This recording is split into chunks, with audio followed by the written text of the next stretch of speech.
Hi, this is Tara. Welcome to Sky Gazing. Today we're studying Sutra number 4 in the Sadhana Pada. That is the second book or second chapter of Patanjali's Yogasutras.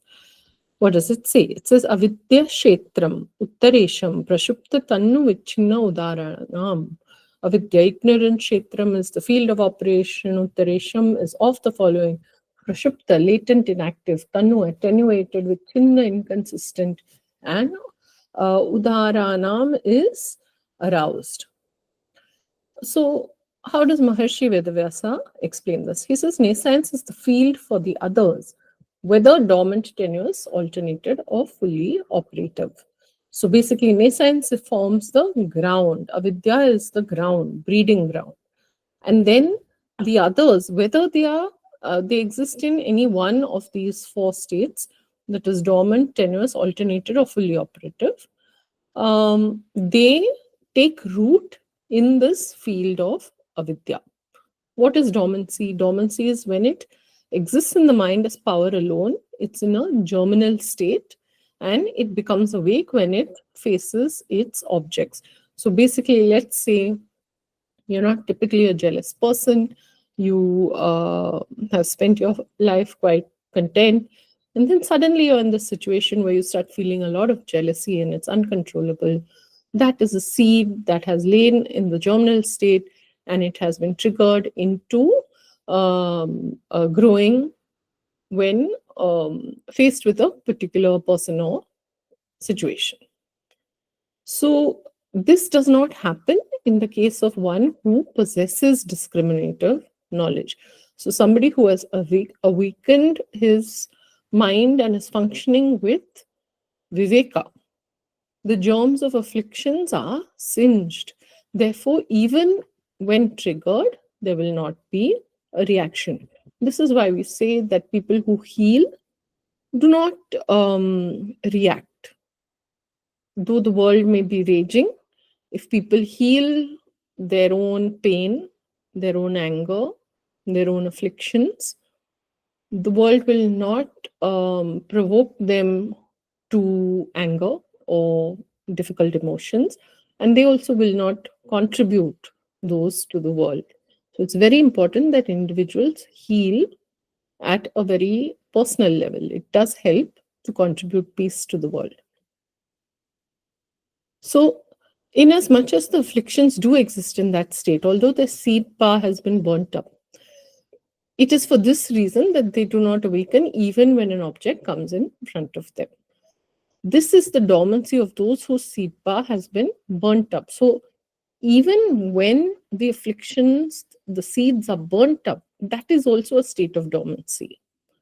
Except that dormancy does not become an awakened state.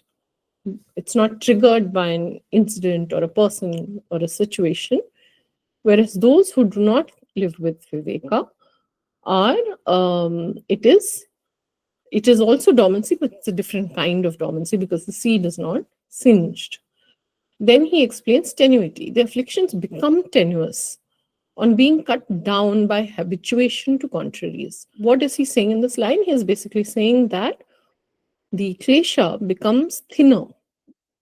It becomes cut down by habituation to contraries, by behaving in the opposite manner. Let's take something as simple as every time somebody says something to me, I want to have the last word and I want to respond, and it gets into an argument. So every time I behave in the opposite way, where I say it's fine, I don't need to have the last word. Let them feel that they've won, and I will stay silent. This is just a very, very mundane example. That is habituation to the contrary. And each time I exercise my silence, I am cutting down the need to be reactive. Okay? And they are alternated in as much as they disappear and appear over and again in the same condition. Alternated meaning sometimes I react and sometimes I don't. So it's not fully gone and it's not fully there. And the example he gives is anger is not observed to be in operation at the time of attachment. Anger does not arise when attachment has its play, nor does it happen that attachment, while manifesting with reference to one object, has ceased to exist altogether with reference to another object. The example that Ved Vyasa gives is because Chaitra is attached to one woman, it does not follow that he is averse to others. Okay, the fact is that in one, his attachment has manifested, while in others, it can be active in the future. So, therefore, there is this complex mix of dormancy and manifestation. It is this that becomes either dormant, tenuous, or alternated. The fully operative is that which has found manifestation in the object. So all these do not pass beyond the sphere of affliction. What is it then that is called an affliction, whether it be dormant, alternated, or fully operative? This is true, but they become either alternated or anyone else only when they appear as so qualified, as all are removed by habituation to contraries, all are manifested by the operation of competent causes. What does that mean? When you exhibit the countering behavior, you take the countering action to a klesha, they are all removed. But so also they are all manifested if their competent causes exist. So it is Nescience alone that is the quickness of their life. It is the causal ground. The afflictions appear only in the form which is put upon an object by Nescience. They are found existing simultaneously with the cognition of the unreal, and they disappear when Nescience disappears. So if avidya goes, the afflictions go, and they exist simultaneously with the cognition of the unreal. Swami Satyananda says, avidya is the field of the following ones, that which he's going to explain the kleshas, in the states of dormant, thin, scattered, or expanded. So the expression of the kleshas, Swami Satyananda says, is not only pain. It is embedded in the entire behavior of man. Ambition, effort for success is a klesha. In this context, the word klesha, as Patanjali is using here, is not individualistic. He's talking about klesha as a collective. It is due to the compulsion of klesha that an individual or a whole nation, he says, may set itself to work for achieving new goals. To avoid the unpleasant conditions of life is one of the compulsions of klesha. Okay, so he says, when this urge to better ourselves, this urge to want more. Simple example I'll give you is, we keep talking about solutions for climate change, and we keep saying, can we do this and can we do that? And, what can we use instead of plastic? Can we cut down on air travel? Nobody ever says, can we just want less? Can we just not want? Can we just not want so much food all the time? So many varieties of shampoos and soaps and detergents. Can we do less? So what if humanity has leisure and fewer hours in industries and corporations? And we all earn less, but we also want less. Right? Like the principle of intermittent fasting is so simple. Just don't eat. But you'll never find that offered as a solution. Why? Kleshas. Kleshas are what make us want more and more. So Swami Satyananda says, if you analyze the psychology of change of behavior during different seasons, you will know that those changes have the kleshas for their basis. When it is hot, we want air conditioning. When it's winter, we don't. This looks completely natural, but if only you can analyze the psychology of your change behavior, you would know it is not due to winter, but it is due to the philosophy of klesha. Okay, we don't want to suffer pain. This is not on the surface. It is in the background. It is a very fundamental driving force. We are avoiding pain. Avidya is the source of asmita, raga, dvesha, and abhinivesha. Okay, the sense of I, the desire for things, the rejection of things, and the fear of death and the clinging to life. Just as seed, Swami Satyananda says, is the cause of the whole tree.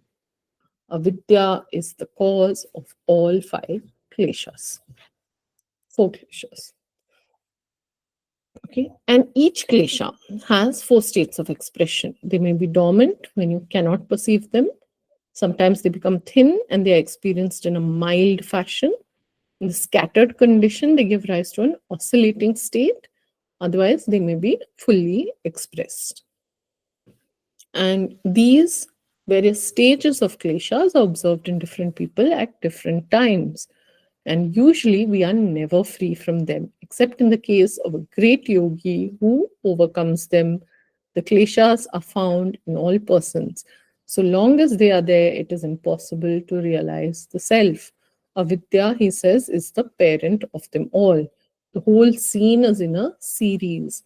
From avidya, asmita is born. From asmita, raga. From raga, dvesha. From dvesha, abhinivesha. The root cause of all is avidya, hence it must be properly understood. If one is able to control avidya, one will easily control all the other kleshas. The whole process of uprooting avidya must start from the upper end. It's a process of involution, he says. The process of involution is from abhinivesha to dvesha, dvesha to raga, raga to asmita, and then to avidya, and then from avidya to vidya or enlightenment. So it goes the other way. Swami Vivekananda says, ignorance is the productive field of all of them that follow, whether they are dormant, attenuated, overpowered, or expanded. And he says impressions are the cause of these, and these impressions exist in different degrees. They are dormant. You often hear the expression innocent as a baby, yet in the baby may be the state of demon or a god, which will come out by and by. In the yogi, these impressions, the samskaras left by past actions, are attenuated. That is, in a very fine state, and he can control them and not allow them to manifest. The overpowered state means that sometimes one set of impressions is held on for a while by those that are stronger, but they will come out when that repressing cause is removed. The last state is the expanded state, when the samskaras, having helpful surroundings, have attained to great activity, either as good or evil. BKS Iyengar says, lack of true knowledge is the source of all the pains and sorrow, whether dormant, attenuated, interrupted, or fully active. Avidya, spiritual ignorance, is the source of all of the other obstacles: arrogance, desire, aversion, and the thirst to survive. These afflictions, whether dormant, attenuated, or alternating between hidden and fully active, are hindrances to self-enlightenment. Patanjali designates avidya as the breeding ground of all affliction, whatever its nature. Osho says it is through lack of awareness that the other causes of misery operate. He says that there may be many forms of the causes of misery. They can be in the form of seeds. You can carry your misery in the form of a seed dormant.